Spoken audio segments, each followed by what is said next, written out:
It was all part of the plan. What am I about? And what's my philosophy?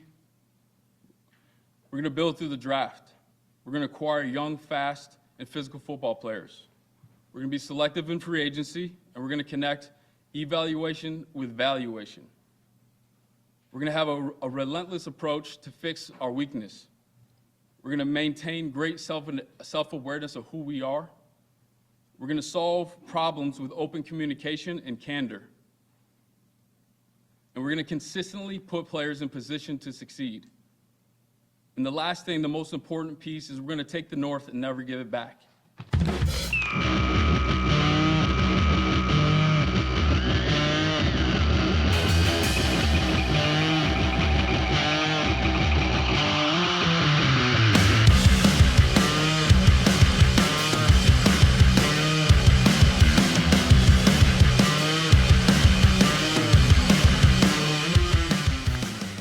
Last week's episode with the homies caused quite the commotion.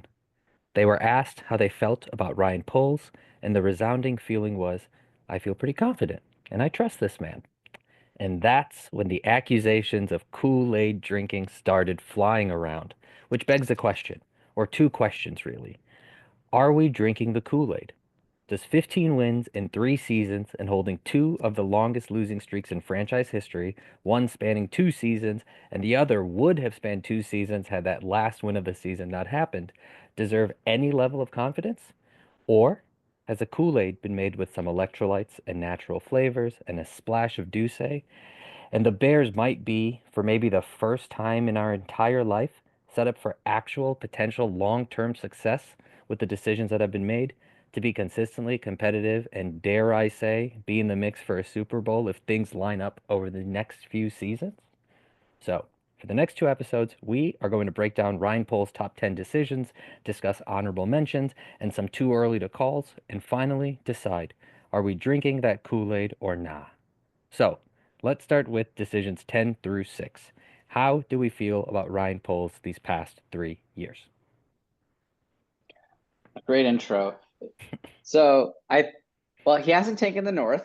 There's that. And it's been the butt of a lot of jokes that I've seen from memes, from my friends who are division rivals. He hasn't done that. What do we say? 3 wins, 7 wins, 5 wins. When you look at it on paper like that, it's not very impressive, especially when you consider that him and Kwesi Adolfo, I forget the full name of this man, but the Vikings general manager, they were hired in the same year. The Vikings won 14 games last year. They seem a little bit further along than the Bears. So I think we're done. We need to be done rebuilding. They need to start winning. But that being said, I think there's obviously some good and some bad, like anybody. So like you said, we're going to go through the 10, I wouldn't say the top 10 decisions. When we say that, we're not talking about his 10 best decisions. We're talking about his top 10 most maybe impactful, controversial, biggest swings, those types of decisions. And what we're going to do, Chirag and I here, is we're going to grade each decision. And when we get to the end, we'll have a final grade and we'll see just how well our boy did. Now, we're understanding that decision number 10 should carry less weight than decision number 1. The biggest swing you take should have the biggest factor in terms of your overall grade. So we are weighting these. We'll send out the grade sheet, so to speak, after we're done. But we'll show proof of our work for you. We'll show proof of our work. Now, 10 is not that many in 3 years, right? GMs make, tons of decisions, big and small, every offseason. So we did have to kind of limit it. We did cheat a little bit by maybe lumping some together that could have been taken as independent decisions. So maybe we should start with the omissions. So let's talk about the too soon to tells. So Chirag and I discussed that we're not going to include any decisions that were made this offseason. Granted, there have been some big ones, right? Ben Johnson hire looks to be great on paper, but we were excited about a lot of things that Poles did that didn't maybe necessarily work out. So it seems unfair to give that a grade as well as, getting the offensive linemen like Tooney and Dahlman, and the defensive linemen like Jarrett and Oniangbe, that they did this offseason. So we're not going to include those in our top 10 for this countdown here. And before we do begin into this, as I was telling you, like it's definitely like that. I think that plays. It's interesting because it plays such a big role. We don't know how those things are going to look, and so that's like the what inspired this conversation with the empathetic Packer fan. I was like, man, I think that like curves the grade in so many ways. I think it has, and it's trying to look at kind of everything that's been done and the outcome of it, and honoring those things. But it's a little too early to tell with some of those decisions. You want to bring up some of the honorable mentions, the ones that didn't make the top 10, but were just outside? Yeah, so we got a couple honorable mentions. We got the Cole Kmet extension. We got Keenan Allen. We got taking Caleb Williams instead of Jaden Daniels, which I feel is a topic of conversation floating around. And then we got drafting a punter in the 4th round. Yeah. Yeah. So, those last three mentioned, Keenan Allen, taking Caleb, drafting a punter, I think those are just the Keenan Allen one. We traded away the 4th, but he was only on the team for like a year, so ultimately, like, there wasn't a huge impact, I would say. It was, there's some good and bad, right? Maybe we could have used that 4th round pick, but Keenan had great chemistry with Caleb. Maybe he helped him along, but it wasn't one of those things where it like either helped the franchise a ton or set it back. So that's why we decided to omit that one. Things from last year's draft, like taking Caleb instead of Jaden or drafting a punter, I think those things still need to play out. It feels like they're still almost incomplete grades. I think most Bears fans are happy with Caleb, regardless of how Jaden has done this year. And then the punter thing, I think whatever your conviction was at the time of the pick is probably still the same. I don't think there's been enough to warrant a sway either way. And then the Kmet extension, it was a big move, but it's not like Kmet is a blue chip player, and it's not like we're paying him a ton of money. So it's like, it was a middle of the pack extension for an above average tight end. Didn't necessarily feel like it moved the needle. So with that being said, would you like to introduce the number 10 biggest move Yes, that sir. we think Poles has made? Yes, sir.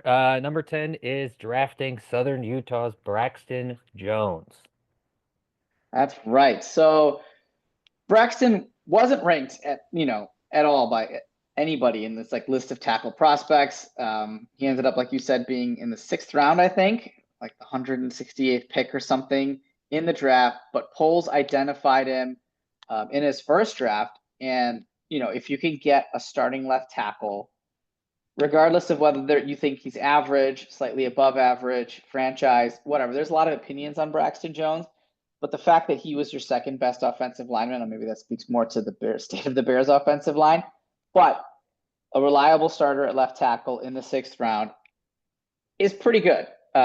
It's a pretty good move, especially in his first draft, to be able to evaluate somebody like that. I thought was a pretty good move. So I don't know. Do you have any thoughts on the Braxton Jones pickup? Yeah, I think this is going to be a theme about some lack of when people are drafted or the use of draft picks to get people that I think will emerge as we go through this. As you were talking and as I'm re-looking at our list right now, it sort of strikes me that there's like there's sometimes he'll make decisions that are like, that was fucking awesome. Picking up like Braxton Jones without really anybody else ranking him is amazing. There's other things that are done that are like maybe a little too early for a draft pick. So I think this sort of foreshadows maybe some of the complicated nature of this man and use of draft picks and insight or lack thereof sometimes. Yeah.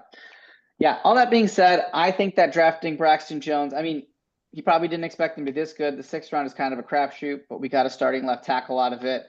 I would give this one a solid 7.4 out of 10. Yeah, okay. I was thinking about a 7 too. I think that's all right. In a place where you don't think you're going to get much value, I guess, and you get like some pretty solid value is badass. All right. Nice. All right. Number 9 is signing Nate Davis, who in the last podcast, the homies did say that was a glaring problem with what we did and the Nate Davis I guess, experiment, for lack of a Yeah, they better actually phrase. blocked it out of their minds. I think they couldn't remember his name because it was just so awful. Yeah, Just as a before, I was shocked that of the three, that helped. That gave me insight into how much I've been studying the Bears. Is that in no other situation in previous history would I be able to name an offensive lineman that those two couldn't remember the name of, and so credit to this there podcast you go. for There you making go. me lingual in offensive lineman names, dude. Yeah. So look, obviously Nate Davis did not work out. He signed a 3-year, $30 million deal. He only played in 11 games. He seemed like he was maybe healthy enough to play in more. It never took off. Never endeared himself to the fans, the organization, his teammates. Just was largely terrible on most fronts. But I do like the fact that Poles understood that he needed to get a guard, or he needs to spend money in the offensive line. The idea was fine. The identification, evaluation, and execution of it was not. And yeah, so I would give the signing of the Nate Davis, I'll give it a 4.5, just because I like the idea of signing an offensive lineman early on in his tenure. He just picked the wrong dude. So I'm going to go 4.5 out of 10. Okay, and just a quick question about Nate Davis. Did Nate Davis, like, was there, like, when the Bears were thinking about signing him, did you think that it was a good decision? Like, at the time, had he been playing well, and was he someone who, like, Largely unknown for me at the time of the signing, but I did hear that Vrabel did not like him because he didn't think he worked that hard. And I was like, oh, Vrabel's kind of like a good barometer for, hard, tough-nosed players. If, you know, Vrabel is not going to tolerate, bitches. And so could have been a red flag there. Okay, I'll go 5 just because it seemed like a good idea and it didn't pan out, and maybe he should have done better. I like your 4.5, but I'll go 5. All right. Okay, cool. Number 8 is Tremaine Edmonds' contract. So Tremaine Edmonds was an interesting pick. That's his real first big signing. He signed Tremaine Edmonds for 4 years, $72 million. Now, Tremaine Edmonds is somebody that was going to fit really well in Matt Eberflus's scheme. Flus really needs a long, athletic middle linebacker because he does like to drop into coverage, and he needs somebody that can be disruptive and take up a lot of space.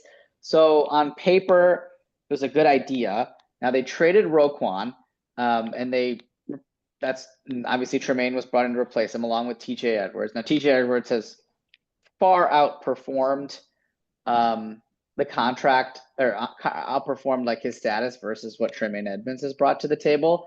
I don't think Edmonds has been worth his contract, to be honest. PFF has him graded as the 119th out of 189th linebacker for their overall grades.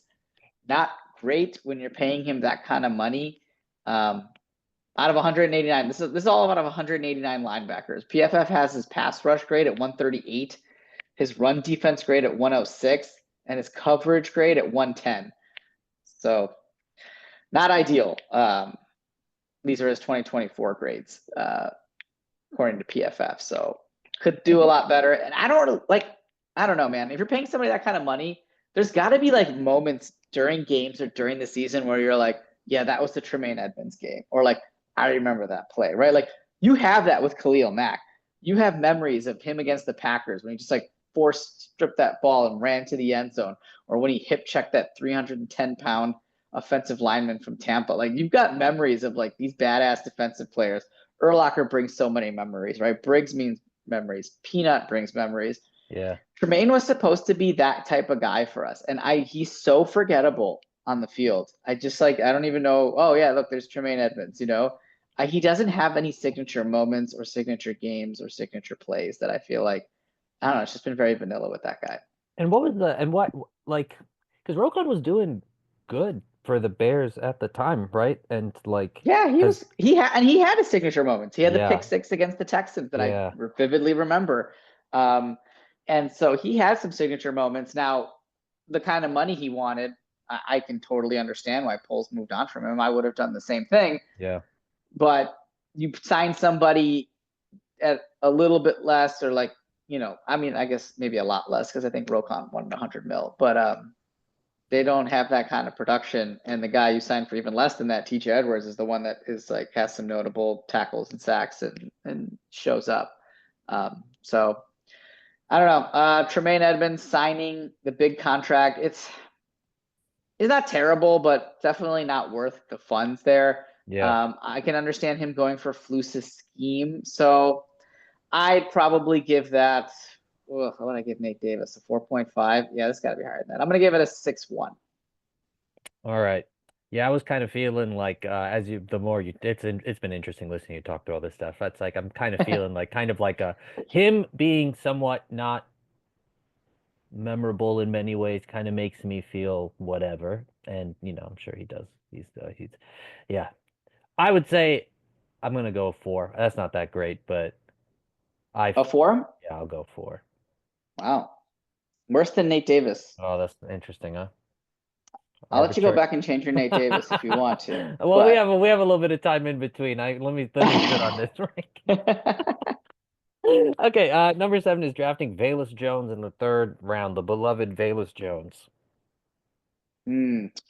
So the Ferret King, as he's been known, drafting Velus Jones was not popularly received at the time, and I think it only really got worse. This was you drafted a 26-year-old or whatever, 24-year-old rookie who hasn't really played wide receiver for that long, so he needed some time to develop. Not a great route runner, really was just an athlete. They drafted an athlete. And so you could see that they're like, we can use this guy like Cordarrelle Patterson. We'll use him everywhere. We'll use him at running back, on special teams, at wide receiver.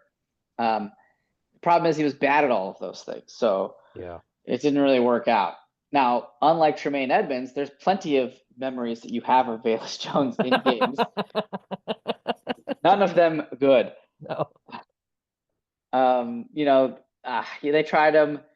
He couldn't catch kicks. He couldn't catch wide open passes. I mean, I guess running back they did for a little bit, but like, man, the fact that you wasted a 3rd round pick on this guy, and I listed here some receivers that went after him in the 3rd round: Romeo Dobbs, Calvin Austin, Khalil Shakir, all taken after him. And so if I get Poles trying to give Fields a weapon, and we'll get into that as we move down the list again, but it was the wrong weapon, and I think he way overdrafted him. I never even heard of Velus Jones going like this high in any like mocks that I read or anything like that. And I think at the time when he got drafted, people were just like, wow, this seems like kind of a reach. This guy, does he know what he's doing? And we've seen Poles do a little bit of this, like, I'm the smartest guy in the room thing, which is fine, because you should probably think that. But he did that with the punter as well, right? Where you're just like, okay, I hope you know what you're doing, guy. And then, with Velus Jones, it was clear that did not work out. With that smartest guy in the sorry, I was just gonna say real quickly, with the smartest guy in the room comment, there's a feeling that I have that last season, without knowing any of these people, there's an element of like maybe being humbled in many ways. Like you thought the offensive line was going to be solid and it wasn't solid, and you thought all these other things and you kept the coach.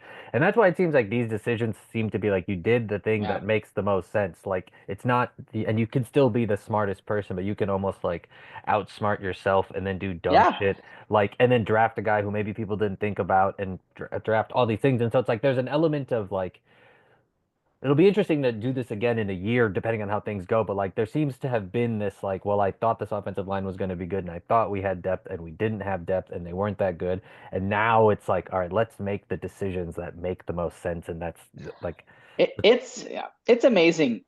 Not just in this, right? In anything. It's amazing how if you just make the obvious decision, how it works out more times than it doesn't. Yeah. Yeah. Make the obvious decision. It's going to be fine, You might miss on that spectacular a little bit, but you the might, obvious fine. consistently leads to good Yes. things. Hit doubles, man. Hit doubles. Just hit some doubles. And then when you've hit enough doubles, you can take a big swing. And if you strike out, that's okay. You still got a man on second, right? But if all you're doing is trying to hit home runs or, outsmart everybody, when you miss it, man, it blows up in your face. And so drafting Velus Jones in the 3rd round, was really bad because third round picks, like I said here, Romeo Dobbs, Austin, Shakir, other receivers that make an impact are still on their teams in the third round. Velus Jones, I'm gonna give it a 4. I'm gonna give it a 4.2. I think it's worse than Nate Davis because of the fact that it's third round and we wasted draft capital on a guy that's like 24 years old with no like real skills. Yeah. And so, no, I'm gonna give it a 4 even. The more I talk about this, the more this is just Yeah, upsetting me. I'm gonna give it a 3.8. I'm going down. 3.8. Final answer. I'm gonna give it a 3.8. I'm mad now. Velus Jones. Leaving, and then he left his backpack at Goodwill. Did you see that story? Yes, I did see that story. I No. think my lasting memory of Velus, and unfortunately, is when he, I think, dropped a punt and then they didn't bring him back in the game. And I was like, oh, this is a sign that the team is learning something. But that's not a great memory to, and I wish him all, I wish Velus the best of luck wherever he goes. Yeah, okay, we'll go. What team is he on now? I'll go. Yeah, I like, what did you say? 3.8? I gave him a 3.8. Yeah. Yeah, okay, I like that too. I'll go 3.8 as well. That feels good to me. All right. Oh, he's on New Orleans Saints now. So whatever. Do something there. They have a lot of Dude, guys that they seem to have just some people who do a lot of different things. I'm blanking on their quarterback / tight end who's on my fantasy team for a while. Taysom Hill? Yeah, Taysom Hill. They got multi-position, multi-players. They just do stuff. Yeah. Do you see your scores right now? You went 7.2, 5, 4, 3.8. You're going down. I'm going down. Ryan I'm an expert, man. Dude, that's interesting. Yeah, we might, A- we'll take some time to look at our numbers and I might reevaluate some of As this the stuff. magnitude of Ryan Poles' decisions increase, your thoughts on them are more and more negative. I mean, I'm literally, I think for me, like, it's a lot of, truthfully, I'm going to keep going back to this, but like the past decisions, a lot of they're just, I like a lot of the current decisions that have been made. Like, Fair, these yeah. current decisions feel good and we haven't seen them yet. But yeah, a lot of these past ones in mine, yeah, all right, we're trending downward. I mean, but luckily, these are all on the back end, right? So like we talked about at the beginning, they're weighted. So as we get down the list, these scores that are going to be 5 through 1 are going to have more impact to the overall score than 10 through 6 did. Okay, so on to number 6 as we try and bring the rankings up, the Chase Claypool trade. Oh, another disaster. So yeah, I like the idea of helping Justin Fields. Actually, when this trade went down, I was actually hoping it would be DJ Moore. I was like, oh man, I really hope they get DJ Moore. But they got Chase Claypool, and I was like, okay, this guy is a legit wide receiver. Because at this point we had Darnell Mooney, and then we had like Byron Pringle, and then we had like, I don't know, another potato chip person. I don't know. We had just random wide receivers, Chester the Cheetah, all sorts no-namers, right, on this team. And I was like, wow, Chase Claypool coming in, big body, super athletic, had like 11 touchdowns or something in like 8 weeks last year. I was like, this guy's going to be great. Never really took off for whatever reason. I think he like couldn't learn the playbook, and then he got hurt, and then like it just never really worked. And like, I don't know. Obviously, we know Fields, like, we'll get to him later, a little foreshadowing. All of his ups and downs. I don't think having then a quarterback that's inconsistent plus a wide receiver that's inconsistent was really the way to go, right? DJ Moore helped a lot with Justin Fields because he was like such a pro, and Claypool was not. And so I like the idea of helping Justin. This did not really work in any capacity. Also, giving up a second round pick was really hurtful because it ended up being a high second. This is the year they won 3 games, and it ended up being like, like a low 30s pick. So that really killed them. So Chase Claypool, I liked it. I like it better than drafting Velus Jones in the third. Now, we got third versus a second, but at least Claypool was an established player in the NFL that had put up production. Now maybe it should make your spidey sense go off when the Steelers organization gives up on wide receivers. They make every wide receiver work. And if they decide you can't play wide receiver for them, chances are you can't play wide receiver for anybody else. Yeah. But at least it was an established guy. So I don't mind the second with Velus. I think Velus third is way worse than Chase Claypool's second. So I'm gonna give it slightly higher than the 3.8 that I had it before. I'm gonna give it a 4.2. I'm gonna give it a 4.2 Yeah, you know, out of with the 10. Chase Claypool, when we got him, I think Abel like just made me watch highlights of him, and I'd like heard his name and he'd been around. It's like it's just that he looked awesome, dude. So I was like, this is Yeah, gonna be great, and immediately it was not great. So it's like, yeah, I think you kind of, you hope that he. I mean, yeah, it's weird when I guess the Steelers cut somebody, but you're like, you're taking a risk on some dude who like has shown flashes, is big as shit. yeah, Like, yeah. yeah, He was really, young. because yeah, yeah. Sorry, go ahead. Yeah, I mean, he was young. It was worth taking a flyer on. They ended up flipping him to Buffalo or Miami. I know he was on Miami. both of those teams, but I forget which one he went to first. And they only got like a sixth or seventh. So honestly, it cost us like 5 rounds of draft capital for like one touchdown. I think he had one touchdown in a Bears uniform. So yeah, I mean, this was a really bad swing and a miss, but I don't mind the swing, and that's Yeah. why it's not in the twos. Yeah, I think like the overall Chase Claypool experience is basically like a zero, like as a Yes, whole. But the yes, swing for him, yeah, I'll say I'll go like 4 or 5. But if we talk about the 4.5. at the overall, it was probably a maybe the only, well, yeah, maybe it was a zero if we consider Yeah, the whole experience. It was trash. literally zero Yeah, positives. yeah, yeah, Zero yeah. positives.